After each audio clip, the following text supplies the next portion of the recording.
Blessed are the merciful, for they shall obtain mercy.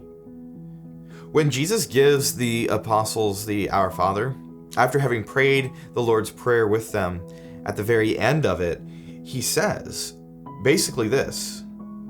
This is kind of the summary of what he says in that instance. But when you forgive others, you are forgiven by your Father. When you refuse to forgive others, your Father will not forgive you. And I think really this kind of boils down to the fact that we think of salvation as something that we earn. We think of salvation, we think of heaven as something that we have to become good enough for. But this world is this life, this Christian life, this journey that we've embarked on starting in our baptism. It's not about winning enough points or earning enough favor or meriting that we're good enough for God. If so, that just sounds like a miserable life. Rather, the purpose of this life is that we become like God.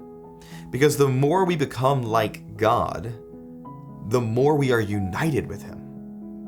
And it's that union of God that leads us to true and lasting joy.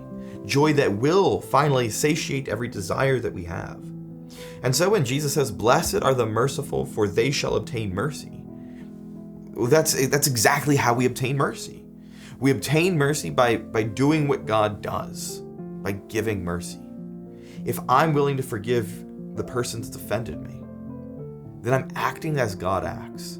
And by acting as God acts, I become more like Him.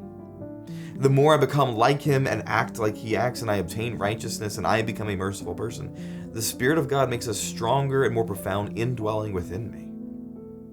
And as that Spirit dwells more profoundly within me, then I find more peace. I find more joy. Being merciful, God gives me His mercy. Being merciful, I find that peace.